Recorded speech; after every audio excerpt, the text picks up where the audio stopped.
이 시간 오늘 우리에게 주신 하나님의 말씀 마태복음 6장입니다. 마태복음 6장 25절에서 34절까지의 말씀입니다.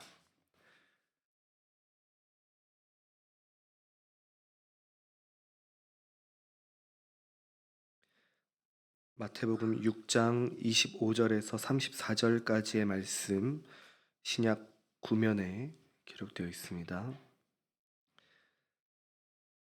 주신 말씀 함께 교독하시겠습니다. 그러므로 내가 너희에게 이르노니 목숨을 위하여 무엇을 먹을까 무엇을 마실까 몸을 위하여 무엇을 입을까 염려하지 말라. 목숨이 음식보다 중하지 아니하며 몸이 의복보다 중하지 아니하냐.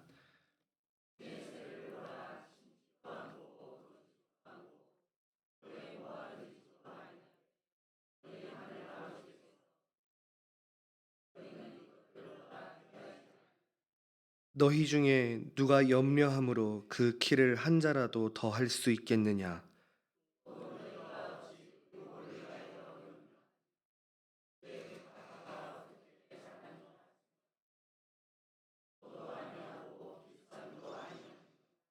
그러나 내가 너희에게 말하노니 솔로몬의 모든 영광으로도 입은 것이 이 꽃 하나만 갖지 못하였느니라.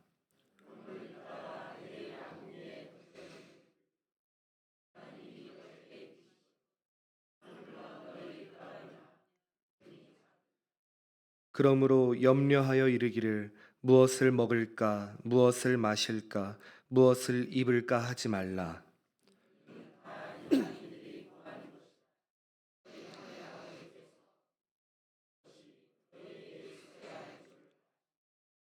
그런즉 너희는 먼저 그의 나라와 그의 의를 구하라. 그리하면 이 모든 것을 너희에게 더하시리라. 그러므로 내일 일을 위하여 염려하지 말라. 내일 일은 내일이 염려할 것이요 한날의 괴로움은 그날로 족하니라. 아멘. 우리가 살아가는 이 시대는 불안의 시대라고 해도 과언이 아닙니다. 마치 이를 증명이라도 하듯이 서점에 가면은 베스트셀러 코너에는 항상 마음의 평안, 힐링, 불안을 잠재우는 법, 그리고 이 땅에서 잘 먹고 잘 사는 법에 대한 책들이 많이 놓여 있는 것들을 볼 수 있죠.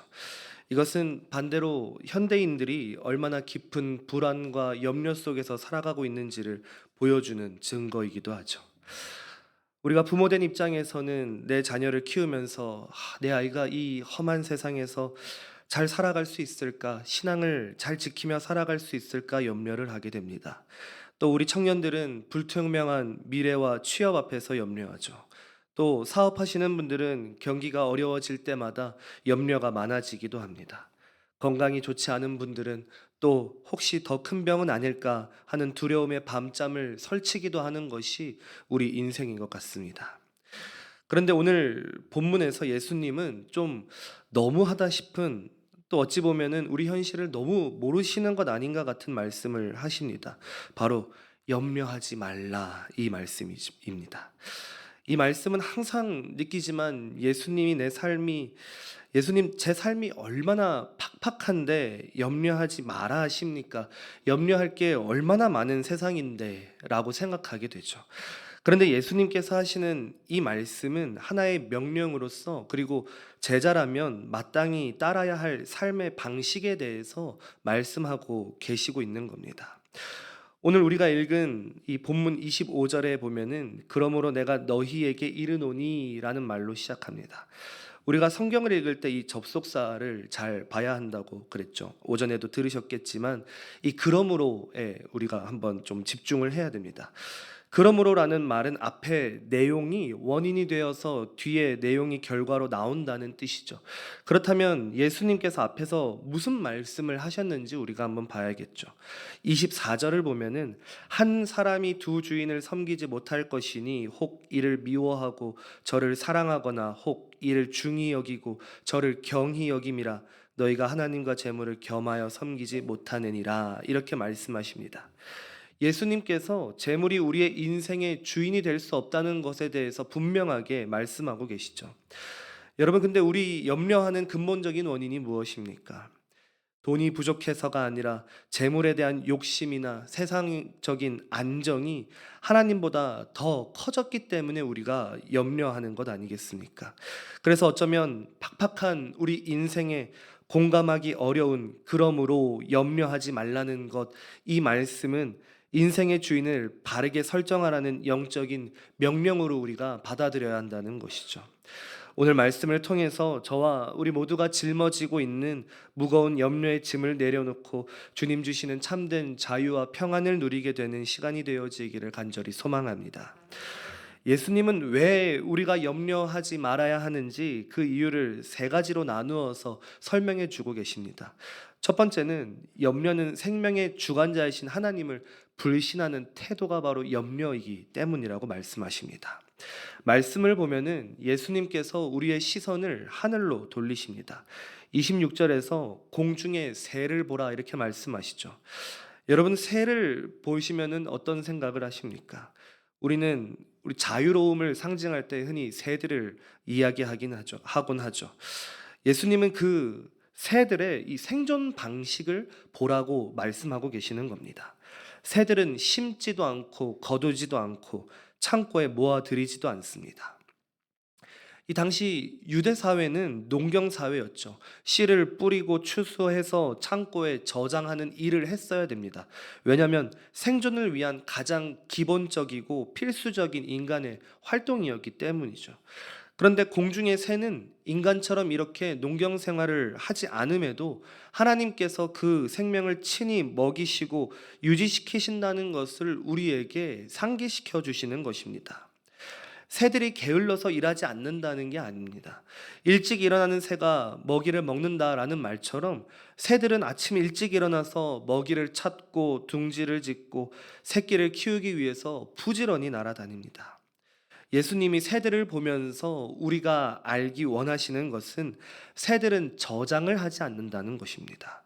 내일 먹을 것을 위해 창고를 짓고 쌓아두며 스트레스를 받지 않고 그저 오늘 하루 하나님이 주신 그 자연 속에서 먹이를 찾고 하나님이 주실 것을 신뢰하며 날개짓을 한다는 것을 바라보라는 것입니다. 이어서 예수님께서 물으십니다. 너희가 이것들보다 더 귀하지 않냐고요. 새조차도 먹이시는 분이신데 하물며 하나님의 형상대로 지음 받은 예수 그리스도의 피값으로 사신 바 된 우리일까 보냐라고 말씀하시는 겁니다. 우리는 종종 무엇을 먹을까, 무엇을 입을까에 너무 많은 에너지를 쏟습니다. 예를 들어서 배달 하나를 시키더라도 뭘 먹을까 하면서 이건 너무 비싸고, 이건 또 너무 양이 적고, 이건 너무 헤비하고, 이건 또 맛있어 보이는데 평점이 너무 안 좋네. 이러다가 시간이 한참 흘러갑니다. 그리고 오늘은 또 뭘 입고 나가야 하나, 이 옷, 저 옷 입어봤다가 벗었다가 이건 좀 안 어울리는데, 오늘 내 머리 스타일이랑은 좀 안 어울리는데, 내가 신으려고 했던 신발이랑 좀 안 어울리는데, 여기에 우리는 벌써 진을 다 빼버리지 않으십니까? 그런데 너무나 당연하지만 우리의 목숨은 음식보다 중요하고 우리의 몸은 의복보다 중요합니다. 더 귀한 생명과 몸을 주신 하나님께서 그 생명을 유지하는 데 필요한 좀 덜 중요한 수단인 먹고 입는 문제를 해결해 주지 않으실 리가 없다는 말입니다. 우리가 예를 들어서 우리 자녀에게 정말 큰 마음 먹고 최신형 스마트폰 제일 좋은 등급을 사줬다고 한번 생각해 봅시다. 그렇다면 그 스마트폰을 충전할 그 전기세가 너무 아까워가지고 내 자녀에게 야, 충전은 나가서 좀 해라. 네가 알아서 좀 하고 와라. 이렇게 하실 부모님이 계십니까? 비싼 것을 사주었다면은 그것을 유지할 소소한 것들은 당연히 부모가 공급해 주는 거잖아요. 마찬가지입니다. 하나님께서 독생자를 주시기까지 우리를 사랑하셔서 생명을 주셨습니다. 가장 귀한 구원을 주셨어요. 그런데 그 생명을 유지할 밥과 옷을 주지 않으셔서 우리를 굶기시겠습니까? 염려는 결국 하나님의 사랑에 대한 불신앙이라는 것입니다. 하나님을 나의 아버지로, 나를 돌보시는 공급자로 온전히 신뢰하지 못할 때 염려가 틈탄다는 것을 꼭 기억하셔서 더 온전히 우리 아버지 되시는 하나님을 신뢰하기로 더 힘쓰시는 우리 모두가 되어지기를 소망합니다. 예수님께서 우리에게 염려하지 말라고 하시는 두 번째 이유는 염려는 아무런 효력이 없는 무익한 것이기 때문입니다. 27절을 보면은 너희 중에 누가 염려함으로 그 키를 한 자라도 더할 수 있겠느냐라고 하십니다. 우리는 무언가 걱정하고 고민하면 내가 그것에 대해서 계속 생각하면은 뭔가 해결할 수 있을 것 같아서 그것을 계속 생각합니다. 그러나 실상은 생각이 생각에 꼬리를 물고 꼬리를 또 물어서 스트레스로 다가오죠. 그래서 그토록 성경에서 F 같은 예수님도 오늘 말씀을 통해서 우리에게 단호하게 말씀하고 계시는 겁니다. 도대체 염려가 우리에게 무슨 도움이 되냐고요. 여기서 키라고 번역된 이 단어는 사람의 신장을 의미하기도 하지만 나이나 수명을 의미하기도 합니다. 그러니까 이 말은 염려가 우리의 생명을 단 1시간이라도 30분이라도 연장시킬 수 있느냐라고 말씀하시는 거예요. 이 염려가 그만큼 철저하게 능력이 없는 무능력한 것이라는 것을 우리가 기억하기를 원하시는 것입니다. 여러분 생각해 보세요. 걱정한다고 뭐가 달라집니까? 상황이 해결이 됩니까? 염려는 문제를 해결할 능력이 없습니다. 오히려 염려는 문제를 더 악화시키죠. 현대의학은 만병의 근원을 스트레스라고 말합니다. 과도한 염려는 소화불량도 일으키고 불면증도 가져오고 우울증을 유발하기도 하죠. 그래서 이 염려라는 것은 우리의 뼈를 마르게 하고 심령을 상하게 하며 하나님이 주신 현재 누려야 할 기쁨조차 갉아먹는 백해 무익한 것이라는 것입니다. 염려는 마치 참 러닝머신과도 같습니다. 부지런히 걸어가지만 결국엔 제자리 걸음 아닙니까? 에너지는 에너지대로 쓰고 몸은 몸대로 피곤하지만 정작 위치는 제자리인 것처럼 예수님은 이 사실을 우리가 깨닫기를 원하시는 것입니다. 여러분, 우리가 할 수 없는 일은 하나님의 손에 맡겨야 합니다. 내가 어떻게 할 수 없는 것에 대해서 그 미래의 일을 붙잡고 씨름하는 것만큼 어리석은 게 없습니다. 그래서 우리가 기억해야 할 것은 우리의 염려가 멈추는 곳에서부터 우리의 참된 기도가 시작된다는 것입니다. 내 한계를 인정하고 하나님, 저는 할 수 없습니다. 주님이 도와주십시오라고 고백할 때 하나님의 역사가 시작되시는 줄을 꼭 믿으시고 더 하나님 의지하는 우리 모두가 되기를 간절히 소망합니다. 하나님께서 우리에게 염려하지 말라고 하시는 이 세 번째 이유는요, 하나님은 우리의 필요를 이미 알고 계시며 가장 좋은 것으로 입혀주시는 분이기 때문이라는 것입니다. 예수님은 이제 우리의 시선을 이제 하늘에서 땅으로 옮겨 주십니다. 28절에 보면은 뭐라고 하시냐면 중반부에 들의 백합화가 어떻게 자라는가 생각하여 보라라고 말씀하십니다. 여기서 말씀하시는 이 백합화, 우리가 꽃가게에서 보는 잘 다듬어진 꽃이 아닙니다. 따뜻한 온실에서 잘 자란 그런 꽃이 아닙니다. 갈릴리 들판 어디서나 흔히 볼 수 있었던 야생화를 말하는 것입니다. 아무도 돌보지 않는 들꽃, 농부에게는 그저 잡초 취급을 받을 수도 있는 그 꽃을 보라고 하십니다. 그 꽃은 수고도 아니하고 길쌈도 아니한다고 합니다. 길쌈도 아니한다는 말은 옷을 만들기 위한 노동을 하지 않는다는 뜻입니다. 더 간단하게 말하면은 이 꽃은 아무것도 하지 않고 수고도 없다라는 말입니다. 그런데 예수님께서 29절에서 놀라운 선언을 하고 계시죠. 솔로몬의 모든 영광으로도 입은 것이 이 꽃 하나만 같지 못하였느니라. 여러분, 솔로몬이 누굽니까? 이스라엘 역사상 가장 부유하고 화려했던 왕입니다. 그가 입었던 왕복은 당대 최고의 장인들이 최고의 재료로 만든 그저 인간 기술의 결정체였을 것입니다. 그런데 예수님은 그 화려하고 멋진 왕복보다 이름 모를 그 흔하디 흔한 들꽃 한 송이가 더 아름답다라고 말씀하십니다. 왜 그렇습니까? 솔로몬의 영광은 인공적이었지만 인간의 노력으로 꾸며낸 거치장에 불과했지만 들풀의 아름다움은 창조주 하나님께서 직접 생명력을 불어넣으신 생명 그 자체에서 뿜어져 나오는 아름다움이기 때문입니다. 사람이 만든 조화는 멀리서 보면 예쁘죠. 하지만 가까이서 보면은 그 안에 생명이 없다는 것을 알 수 있습니다. 그러나 하나님이 키우시는 들꽃은 자세히 들여다볼수록 신비롭고 아름다움을 느낄 수 있지 않습니까? 그러면서 예수님은 우리에게 가장 강력한 도전을 주는 말씀을 해주십니다. 30절에 보면은 오늘 있다가 내일 아궁이에 던져지는 들풀도 하나님이 이렇게 입히시거든 하물며 너희일까 보냐 믿음이 작은 자들아. 당시 유대인들의 생활상을 알면은 이 말씀이 더 가슴에 와닿게 되는데요. 당시 팔레스타인 서민들은 땔감이 부족해서 마른 풀들을 이 진흙으로 된 화덕, 그 아궁이의 연료로 사용을 했었습니다.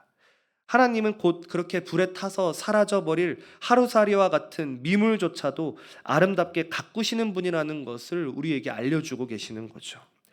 내일이면 재가 되어 사라질 그 들풀도 그렇게 정성껏 입히시는데 영원한 생명을 가진 자녀인 우리를 하나님이 모른 척 하시겠습니까?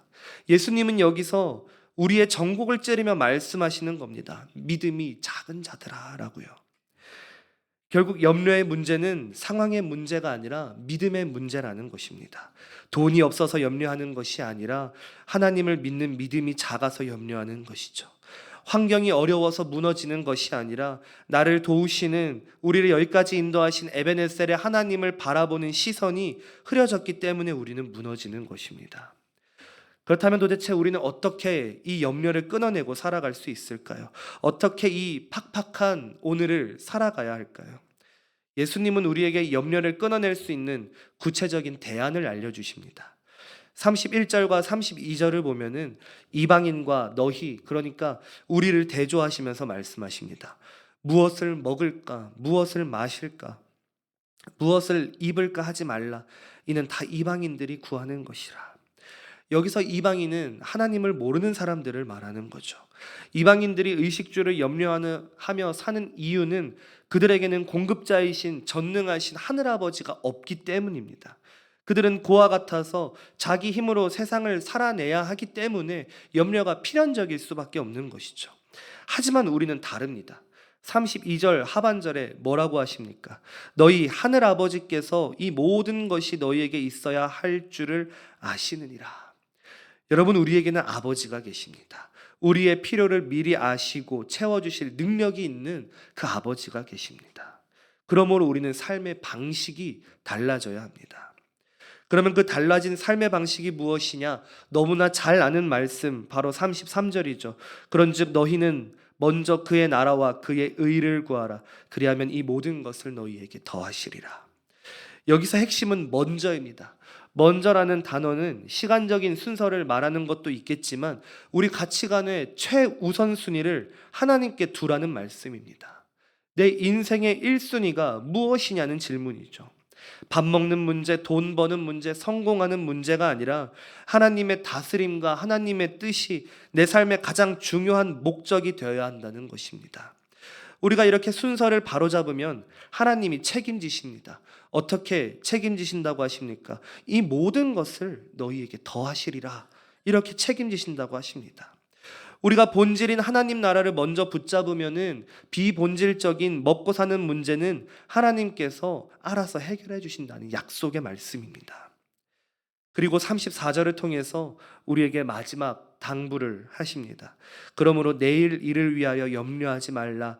내일 일은 내일이 염려할 것이요 한날의 괴로움은 그날로 족하니라. 내일 일은 내일이 염려하게 하라는 말씀, 내일이라는 시간의 주권이 누구에게 있는가를 기억하고 하나님께 그 내일이라는 시간을 온전히 맡기라는 뜻입니다. 아직 오지 않은 미래를 미리 가불해서 걱정하지 말고 오늘 내게 주어진 은혜와 사명에 더 집중하라는 말씀이죠. 오늘을 살아가고 있는 우리를 짓누르고 있는 염려는 무엇입니까? 여러분의 그 무거운 염려는 무엇입니까? 그 염려의 보따리를 십자가 앞에 내려놓게 되시기를 간절히 소망합니다. 우리는 공중의 새보다 귀합니다. 우리는 들의 백합화보다 훨씬 아름답습니다. 왜냐하면 하나님이 우리의 아버지 되시기 때문입니다. 이번 한 주간 염려가 찾아오실 때마다 고개를 들어 공중의 새를 보시길 바랍니다. 그리고 고개를 돌려 길가에 핀 꽃을 보시면서 함께 선포합시다. 내 아버지가 책임지신다라고요. 먼저 하나님 나라와 의를 구하는 거룩한 우선순위를 회복하시면서 이 모든 것을 더하여 주시는 하나님의 풍성한 은혜를 체험하는 삶을 살아가게 되시는 저와 우리 모두의 삶이 되어지기를 간절히 소망합니다.